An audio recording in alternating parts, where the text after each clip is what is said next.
제가 일전에도 한번 소개를 해드린 적이 있었는데 그 독일의 유명한 신학자이자 목회자인 디트리트 보네퍼라는 목사님이 이런 이야기를 하셨습니다.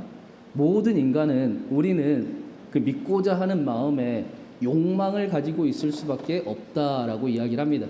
그래서 우리가 사람이 신에게로 가는 길에는 그 욕망 때문에 당연히 자기를 위한 신을 만들 수밖에 없다. 우상 숭배가 될 수밖에 없다라는 것입니다. 그렇기 때문에 우리가 하나님과 함께 할 수 있는 길은 유일한 한 가지 길밖에 없는데, 그것은 우리가 하나님께 나아가는 것이 아니라 하나님께서 우리에게 오시는 길, 그 길뿐이다라고 이야기를 합니다. 우리는 그 출애굽기에서 이스라엘이 왜 금송아지를 만들었을까 하고 의아해하면서 생각을 하지만, 사실은 우리는 눈에 보이는 것을 만들어서 믿기가 훨씬 더 편한 사람들이고 표적을 따라 믿기가 훨씬 더 자연스러운 사람들입니다. 우리의 믿음조차도 내 힘으로 믿어야지라고 착각을 하면서 살아가고, 그리고 그 내 믿음을 마치 내 잘남으로 내세우려고 하는 모습이 우리에게 오히려 솔직한 모습이라고 할 수가 있습니다. 다시 말하면 유한한 인간인 저와 여러분은 영원하신 하나님을 사실은 인식하기가, 바로 알기가 불가능하다라는 것입니다. 그래서 하나님이 우리에게 오셨습니다. 그분을 예수 그리스도라고 말씀합니다. 그리고 예수 그리스도께서 우리에게 하나님을 제대로 바르게 알 수 있도록 우리가 가장 사용하기 쉬운 표현으로 말씀을 해주시는데, 그것이 바로 하나님은 우리의 아버지가 되신다라고 말씀합니다. 우리가 사는 이 시대는 아버지의 상이 많이 훼손되기는 했지만 성경이 말씀하는 그 아버지의 모습은 이러한 모습입니다. 첫 번째로, 아버지는 반드시 자기의 자식을 사랑합니다. 사랑은 언제나 내리사랑이기 때문에 아들의, 자녀의 효도를 요구하지 않습니다. 오히려 먼저 사랑하고 먼저 그 대가를 요구하지 않습니다. 그래서 아버지는 자식의 허물을 덮어줄 줄 알고 용서해 줄 줄 압니다. 아버지를 바라보며 인자하심과 자비로움과 너그러움을 볼 수 있게 되는 것입니다. 두 번째로, 아버지는 자식의 생명을 보호하는 존재입니다. 자신이 위태로울지라도, 자신의 생명이 위험할지라도 자식의 생명이 위험에 빠지면 그를 생명을 바쳐서 구하려고 하는 존재가 아버지입니다. 세 번째로, 아버지는 자녀에 대한 양육의 책임을 다하려고 합니다. 어떤 경우에도 자녀를 입히고 먹이고 양육의 책임을 포기하지 않습니다. 네 번째로, 아버지는 교육의 의무를 다하는 존재입니다. 그냥 학교를, 교육기관을 보내서 교육의 의무를 다한 것이 아니라 자신의 삶의 모습을 통해 자녀를 바른 길로 인도하는 존재가 아버지, 부모입니다. 마지막으로, 아버지는 자신의 소유를 마지막 무덤 속까지 절대로 가지고 가지 않습니다. 자신의 것을 자녀에게 상속하는 존재입니다. 이것이 성경이 말씀하는 아버지의 상이고 부모의 모습이며, 또 하나님께서 저와 여러분을 대하시는 아버지의 모습인 것입니다. 이 사실을 알려주기 위해서 예수 그리스도께서 이 땅에 오셨는데, 오늘 말씀 20절에서는 이것을 이렇게 말씀합니다. 우리 20절 말씀 같이 한번 읽어보겠습니다. 아버지께서 아들을 사랑하사 자기가 행하시는 것을 다 아들에게 보이시고 또 그보다 더 큰 일을 보이사 놀랍게 여기게 하시리라. 예수님을 보면 하나님을 보게 된다라는 것입니다. 그런데 이 보다라는 것을 우리가 좀 생각을 해봐야 합니다. 우리는 우리가 보는 것이 전부다라고 착각을 하며 살아갈 때가 훨씬 더 많습니다. 우리가 보고 싶은 것, 우리에게 보이는 것이 전부라고 여기고 삶을 이어갈 때가 많다라는 것입니다.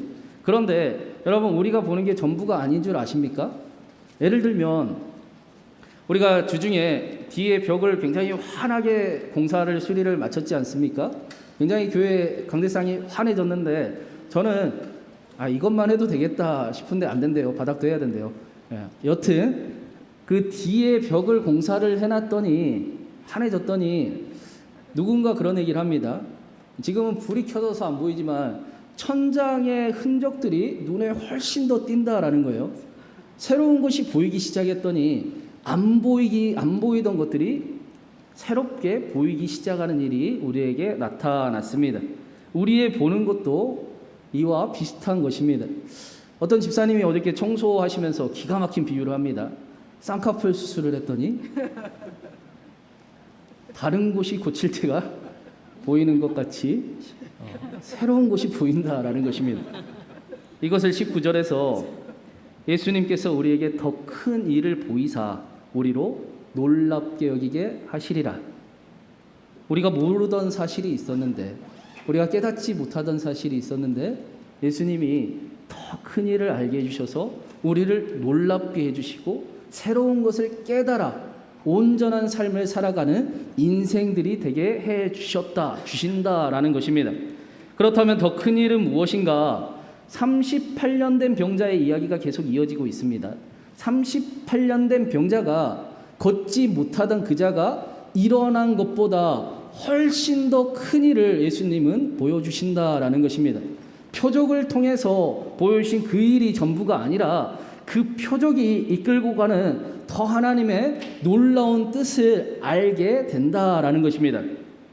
예수님께서 이미 요한복음 1장에서 나다나엘을 통해 큰 일을 보이리라 라고 말씀을 하셨었습니다. 진실로 진실로 너희에게 이르노니 하늘이 열리고 하나님의 사자들이 인자 위에 오르락내리락 하는 것을 보리라 하시니라. 예수님께서 세례를 받으실 때 하늘이 열리고 이는 내 사랑하는 아들이라 내가 너를 기뻐하리라 라는 하나님의 음성이 들렸던 것처럼 인자 위에 사자들이 오르락내리락 하는 것처럼 함께 하는 것처럼 예수님을 통하여 하나님이 우리와 함께 하시는 것을 알게 될 것이고 우리는 하나님의 음성을 듣게 될 것입니다. 하나님께서 저와 여러분을 통해 하늘이 열리면서 너는 내 사랑하는 자녀라, 내 사랑하는 자라, 내가 너와 함께함이라. 지금도 함께하고 있다.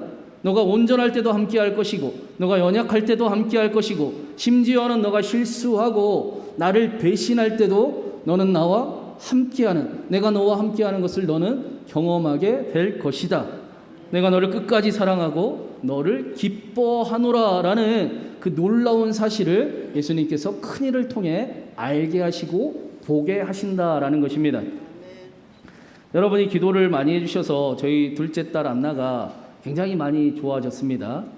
저희 둘째 딸이 태어나자마자 70일 넘게 중환자실에 있다가 집에 오게 됐는데 그 중환자실에 있을 때 이틀에 한 번씩 사진을 찍어서 다이어리를 써서 저희에게 메일로 보내줬었어요.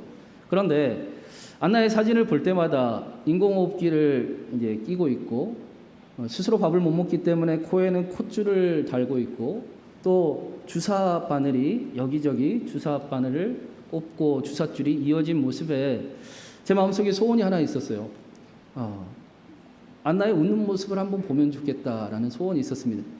간호사분들이 굉장히 열심히 해주시지만 사진은 못 찍더라고요. 사진이 왜 그렇게 아프게 나오는지 아이가. 그런데 제 소원을 저희 안나가 알았는지 이제는 집에 와서 날마다 저를 보고 빵긋빵긋 웃어줍니다. 안나가 처음 태어났을 때 그 정확한 진단명은 그 심장의 판막이라는 그 부분이 있는데 그 판막이 이상한 엡스타인 기형이라는 진단이었습니다. 너무나 희귀병이어서 일반인들이 그 네이버에 검색해도 엡스타인 기형에 대한 정보가 잘 나오지 않을 정도로 희귀병입니다. 제가 알기로는 엡스타인 기형에는 A, B, C, D 등급이 있어요. 근데 D 등급이 가장 심각한 상태입니다. 이 D 등급의 상태의 그 아이들은 태아일 때 세상을 보지 못하고 생명을 잃는 경우가 많은 케이스가 D 등급입니다. C 등급은 이 우리의 심장이 판막을 통해서 심방과 심실로 나뉘어지게 되는데 이 판막이 심장벽에 거의 붙어 있는 상태가 C 등급이에요. 그래서 심장과 심실이 있어야 될 그 심장이 그냥 단심실이라고 이야기하면서 하나처럼 심장의 기능을 못하는 상태. 그래서 급격한 수술이 필요한 상태를 C 등급이라고 이야기를 합니다. 저희 안나가 B등급과 C등급 경계선에 있었어요. 그래서 아이가 태어나고 처음에는 하루를 지켜보고 3일을 지켜보고 일주일을 버티고 한 달을 버티면 수술을 생각을 해봅시다 라고 이야기를 했습니다. 그런데 아이가 태어나고 심장이 이렇게 부어 있었는데 이제 피가 계속 역류하고 있었기 때문에 심장이 부어 있었는데 이뇨제를 써서 심장에 붓기를 뺐더니 보이지 않았던 심장의 구멍이 심방과 심실에 큰 게 보이는 거예요. 심방에도 하나 있었고 심실에 6.5mm 정도의 큰 구멍이 있었는데 의사 선생님이 담당 교수님이 저한테 전화를 와서 그런 얘기를 합니다. 이 심실이 문제가 될 가능성이 많다. 6.5mm면 아이의 그 심장치고는 큰 구멍이다. 그런데 또 문제는 보통은 심실에 큰 구멍이 있으면 일반적으로는 수술을 하게 되지만 안나의 경우에는 지금 판막이 이상이 있는 엡스타인 기형도 함께 있기 때문에 수술이 불가능하다. 수술할 경우에 안나는 버티지 못할 것이다. 그래서 안나가 지금 심장에 구멍이 있고 판막에 기형이 있지만 그래도 그 상태 그대로 부담 없이 살아줘야 한다. 기도밖에 없다라는 이야기였습니다. 그런데 기도해 주신 분들이 많아 안나가 갈수록 상태가 좋아지고 있습니다. 지난주에 검사를 하고 진료를 갔다 왔더니 심방의 구멍은 거의 다 없어졌습니다. 심실의 6.5mm의 그 구멍은 급격히 줄어서 2.9mm가 남았다고 합니다. 판막은 교수님이 하시는 말씀이 그래요. 그냥 살아도 될 것 같은데요. 성인이 되고 수술을 해야 될 수도 있지만 그냥 살아도 될 것 같습니다. 사랑하는 여러분, 여러분의 기도가 저희 딸 안나를 살렸습니다. 그런데 오늘 말씀은 이게 다가 아니다라고 우리에게 말씀합니다. 이게 다가 아니라 안나가 살아난 일을 통해 우리에게 더 큰 일을 보여주기를 원하신다라는 것입니다. 하나님께서 저와 여러분의 기도를 들으십니다. 하나님께서 살아 계십니다. 하나님께서 지금도 함께 하십니다. 하나님이 책임지십니다. 이 놀라운 사실을 아는 인생으로 바꿔 가시겠다라는 것입니다. 이영표 선수가 자신이 유럽에 가게 된 그 간증을 하면서 이런 얘기를 해요. 나 자신은 변하지 않은 채 신의 마음을 바꿔서 내가 원하는 것을 얻고자 하는 것은 미신이고 거룩하신 하나님 앞에 나아가 내가 먼저 변화되기를 원하고 엎드리는 것이 믿음이다. 그렇게 이야기를 합니다. 하나님께서는 표적과 기적을 통하여 저와 여러분이 하나님을 믿는 사람들이 되도록 하나님을 신뢰하고 하나님을 의지하는 사람들이 되도록 하나님과 함께하며 제발 그 삶을 혼자 지고 가지 말고 하나님께 맡기는 삶이 되도록 하나님이 바꾸어가고 계시는 것입니다.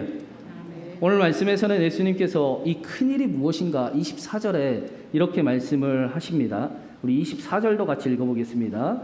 내가 진실로 진실로 너희에게 이르노니 내 말을 듣고 또 나 보내신 이를 믿는 자는 영생을 얻었고 심판에 이르지 아니하나니 사망에서 생명으로 옮겼느니라. 예수님께서 알게 하시는 큰일은 심판과 구원입니다. 예수님께서 우리에게 우리가 모르는 것을 보게 하시는 그 큰일이 놀라운 일이 무엇이냐? 바로 심판과 구원이다라는 것입니다. 당시의 유대인들은 죽은 자가 다시 살아나는 일, 그 구원과 심판이 종말의 때, 나중에 마지막 때에 일어날 거라고 생각하면서 신앙을 살았습니다. 한국교회에 다니는 성도들 중에서도 천국은 꼭 죽어서만 가는 곳이라고 여기고 구원도 받았지만 전혀 지금의 삶에는 별로 의미가 없는 것 같아요. 그저 난중에 그 천국 갈 보증이 되는 그런 정도의 구원으로 여기며 삶이 전혀 변화되지 않는 모습을 보여주기도 합니다. 그런데 예수님은 그렇게 말씀하시지 않습니다. 25절에 이렇게 말씀하세요.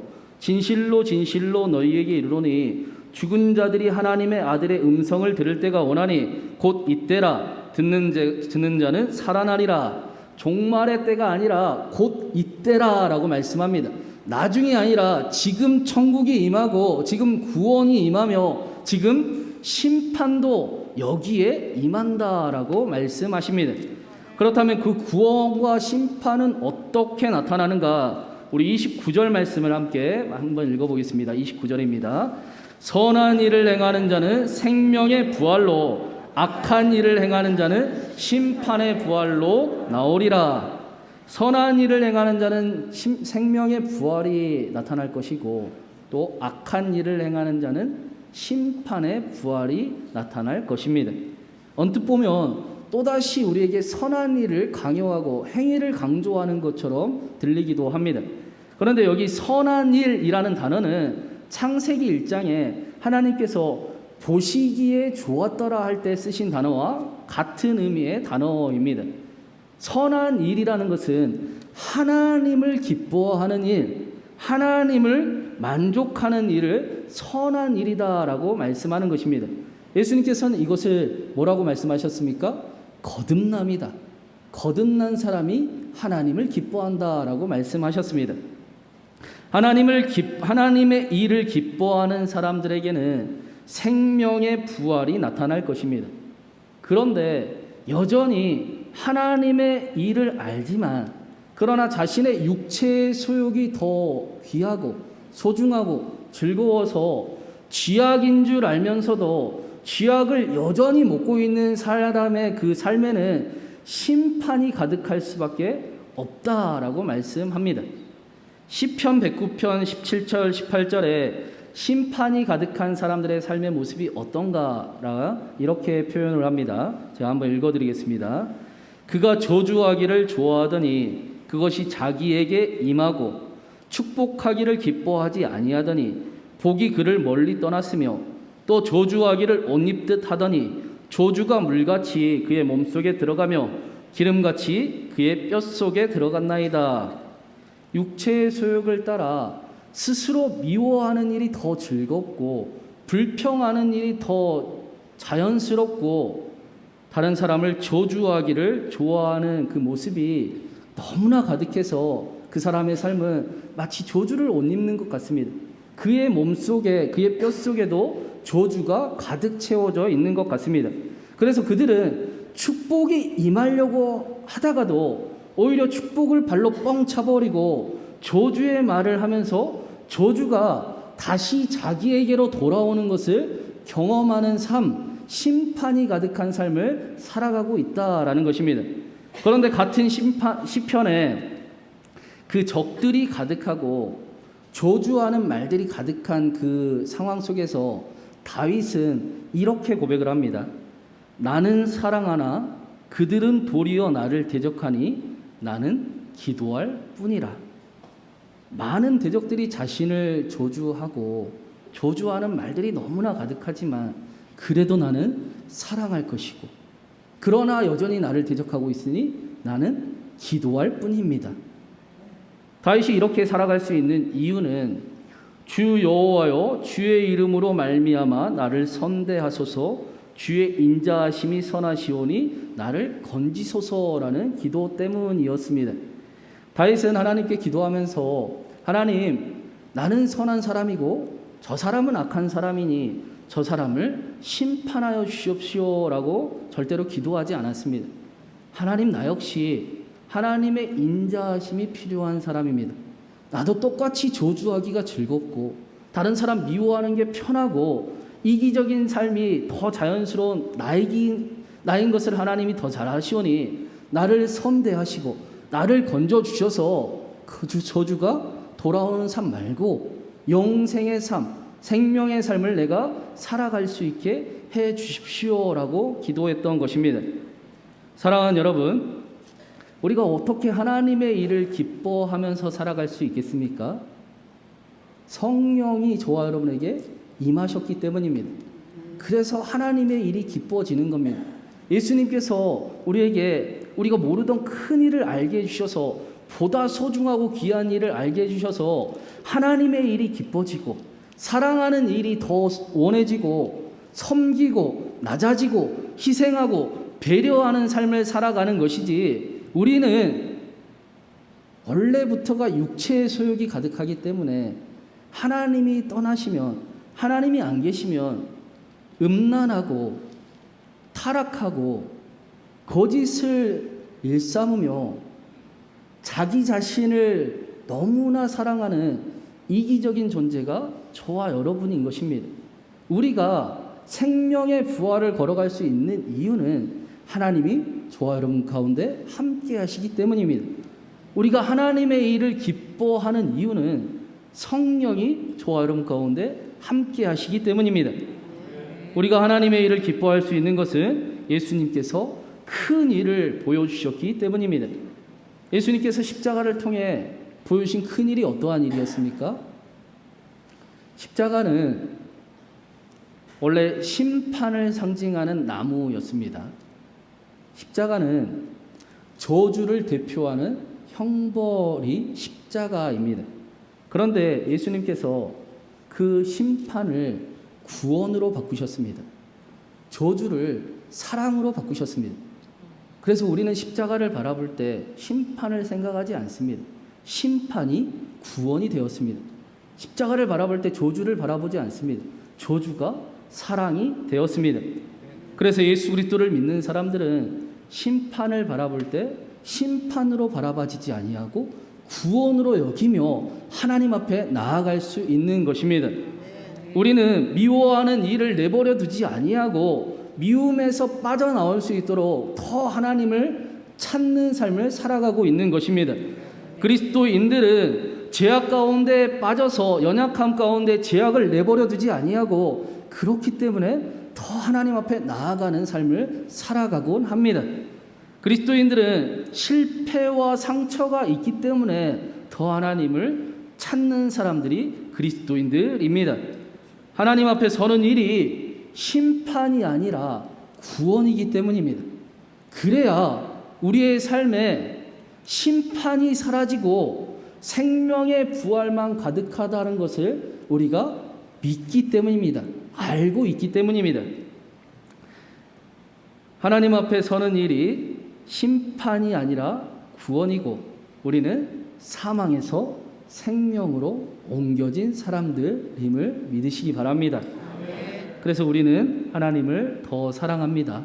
그래서 더 하나님의 큰 구원을 경험하곤 합니다. 그래서 더 하나님의 일이 기뻐지곤 합니다. 제가 요즘에 부르는 애창곡이 하나 있습니다. 어떤 곡이냐면 나 자유 얻었네 라는 찬양입니다. 요즘에 계속 입에서 맴돌아요. 이 일이 하나님이 저에게 주신 믿음의 고백이고 또 하나님이 저에게 허락하신 삶인 것을 저는 믿습니다. 그래서 제 안에 이상한 생각이 왜 안 들어오겠습니까? 저도 똑같은 사람인데 왜 쓸데없는 생각들이 안 하겠습니까? 스쳐 들어오면 바로 찬양을 합니다. 나 자유 얻었네. 그러면 자유함을 느낍니다. 내 안에 안 좋은 육신의 생각들이 찾아오면 나 구원받았네 하고 찬양을 합니다. 내 안에 힘든 마음이 찾아오면 나 성령 받았네. 하나님이 함께 하시네 라고 찬양을 합니다. 그러면 여러분 한번 해보십시오. 그러면 그 입술의 고백대로 신기하게 마음이 쉽게 변합니다. 육신의 소욕을 따라가다가도 갑자기 하나님의 일이 기뻐집니다. 마음이 연약해지더라도 갑자기 마음에 힘이 생기는 것을 경험하곤 합니다. 하나님이 우리를 사망에서 생명으로 옮겨주셨기 때문입니다.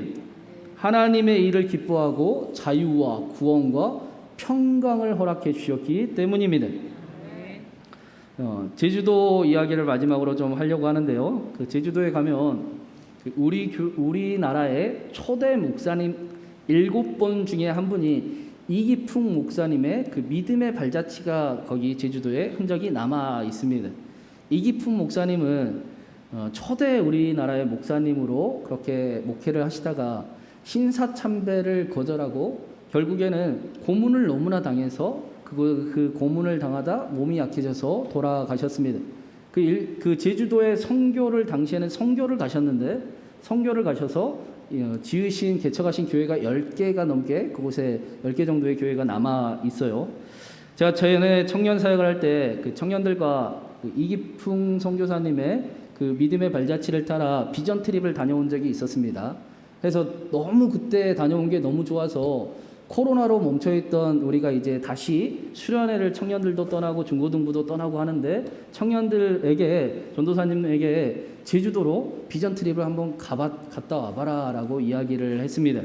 청년들이 재밌고 은혜를 많이 받고 또 선교의 꿈을 특별히 꾸고 올 수 있도록 함께 기도해 주시기를 부탁을 드립니다.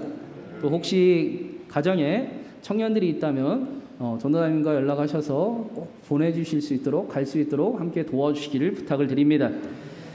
그 제주도 비전 트립을 갔을 때 그곳에서 그 제주도의 1호 장로님이 김재원 장로님이라는 분의 이야기를 들었습니다. 이분은 그 젊을 적에 그 죽을 병에 걸리셨어요. 근데 당시에 제주도는 옥황상제의 딸인 설망대 할멈이라는 큰 신을 믿고 있었습니다. 제주도 전체가 그 설망대 할멈을 믿는 그 섬이었어요. 그래서 그 손 없는 날 뭐 그런 거 있잖아요. 제주도는 여전히 그런 우상의 영향이 굉장히 많은 섬이기도 지역이기도 합니다. 그 김재원 장로님이 그래서 자신도 분명히 그 이제 죽을 고비에 있으니까 설망대 할멈을 모시는 무당을 모셔서 이제 굿도 하고 여러 가지 방법을 다 해본 겁니다. 그런데도 가망이 없어요. 낫질 않아요. 그러다가 제중원의 소식을 듣고 당시에 그 장로님 집에 돈이 좀 있어서 바로 제중원으로 갔습니다. 제중원에 갔는데 그 서양 의학으로도 김재원 장로님의 병이 고칠 수가 없다라는 거예요. 그런데 거기에 있던 의료 선교사님이 포기하지 않고 그런데 우리가 믿는 하나님이라는 분이 계시는데 우리 그분이 못하시는 것이 없으니 우리 한번 같이 기도를 해봅시다 라고 안내를 했습니다. 붙잡을 게 그거밖에 없었기 때문에 김재원 장로님이 함께 기도를 하기 시작을 합니다. 그래서 깨끗이 나음을 받았습니다.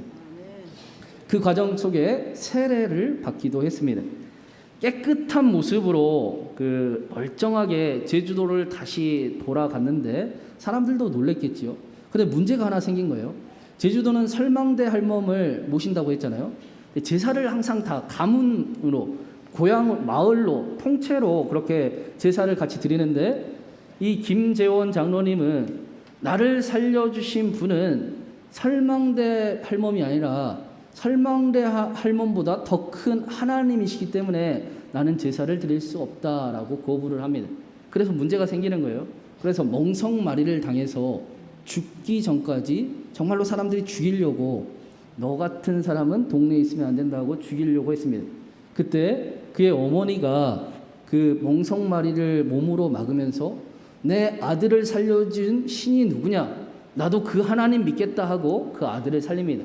그리고 그곳이 가정교회가 되어서 이기풍 목사님을 초청을 하게 된 겁니다. 제가 기억에 남는 이야기가 이 이야기를 전해주신 목사님이 그런 얘기를 해요. 김재원 장로님이 살기 위해서 믿었던 하나님을 인격적으로 만나고 사랑하는 하나님으로 믿게 되었다라고 이야기를 합니다. 김재원 장로가 처음에는 살기 위해서 하나님을 믿게 되었지만 하나님을 알아갈수록 예수 그리스도를 알아갈수록 하나님이 자신을 얼마나 사랑하는지를 알게 되었고 그리고 하나님을 자신도 사랑하는 사람이 되었다라는 것입니다. 이것이 성경이 우리에게 말씀하는 믿음입니다. 이것이 본질입니다. 사랑하는 여러분, 하나님께서 살아 계십니다. 하나님이 함께 계십니다. 하나님이 저와 여러분의 기도를 들으십니다. 하나님이 책임지십니다. 하나님이 저와 여러분에게 제발 나에게 좀 맡겨라. 혼자서 애쓰지 말고 좀 맡기면서 편하게 살아가라. 안식하며 살아가라. 행복하게 살아가라. 평안을 누리며 살아가라 라고 말씀하고 계십니다. 하나님 앞에 점점 더 맡기는 우리의 삶 가운데 하나님이 더 크신 일을, 놀라운 일을 이루어 주시고, 또 우리의 삶 가운데 하나님이 자유와 안식과 평안과 구원을 더욱 허락하여 주시길 주님의 이름으로 축원합니다. 우리 하나님과 함께 하기를, 또 하나님께 맡기길 소망하며 우리 믿음으로 우리 함께 이 찬양 같이 부르면 좋겠습니다. 예수는 함께 하시네.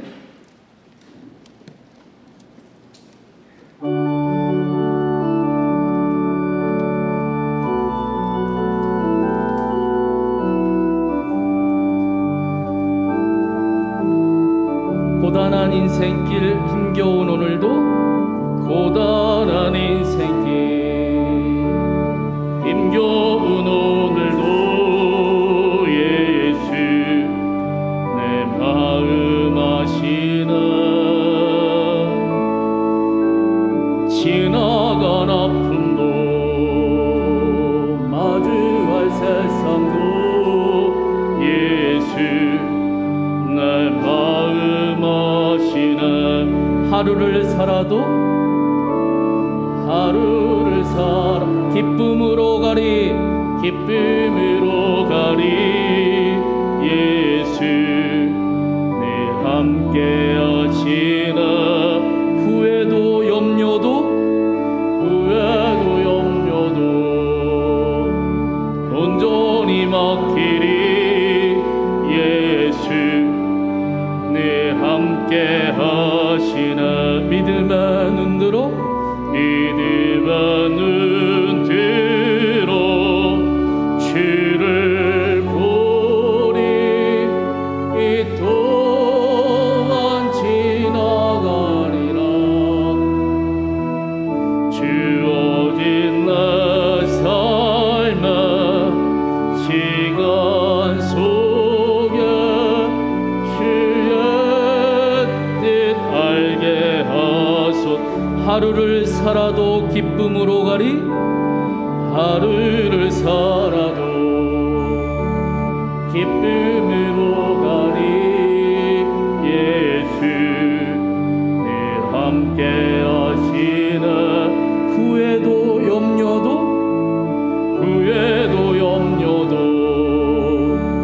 온전히 맡기리. 예수 내 함께 하시나. 믿음의 눈 들어, 믿음의 눈 들어 주를 보리. 이 또한 지나가리라. 주어진 내 삶의 시간 속에 주의 뜻 알게 하소서. 사랑하는 여러분, 하나님께서 살아계십니다. 하나님께서 늘 함께 하시고 지금도 저와 여러분의 기도를 듣고 계십니다. 여러분, 우리의 삶을 하나님께 맡기며 나아가기를 바랍니다. 맡길 수 있으면 좋겠습니다. 예배마저도 내 힘으로 드리지 아니하고 하나님 다 내려놓고 하나님만 바라봅니다. 하나님을 만나길 바랍니다. 안식일을 거룩히 지키를 바랍니다.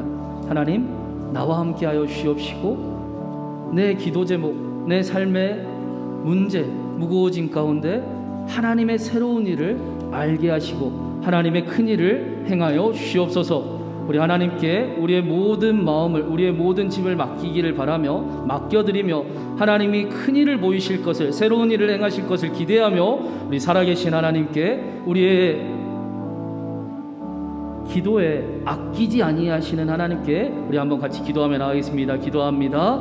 사랑과 은혜가 많으신 하나님, 하나님을 예배하러 나와왔습니다. 예배 가운데도 우리는 여전히 그 믿음조차도 내 힘으로 살아가려고 하는 연약함을 가지고 있고 나의 그 잘남을 자랑하고 싶어하는 하나님, 그러한 마음이 우리 안에 꿈틀꿈틀거리고 있지만 하나님, 이 시간 예배 가운데 우리의 모든 것 내려놓고 우리의 모든 짐도 내려놓고 우리의 잘남도 내려놓고 우리의 힘도 내려놓고 하나님 우리의 아픔도 내려놓고 하나님만 바라보며 하나님께 맡기는 하나님 이 시간 이 예배가 되게 하여 주시옵소서. 신령과 진정으로 하나님 처음의 모습대로 하나님을 기뻐하는 모습이 하나님으로 만족하는 모습이 우리 안에 충만하게 하여 주시옵시고 하나님께서 새 일을 행하시는 그 일이 우리의 삶 가운데 이때 지금 여기 나타나게 하여 주시옵소서. 그 큰일이 이루어지게 하여 주셔서 우리의 기도 제목 가운데 이루시는 하나님, 치료하시는 하나님, 세워주시는 하나님, 다시 꿈꾸게 하시는 하나님을 만나는 일이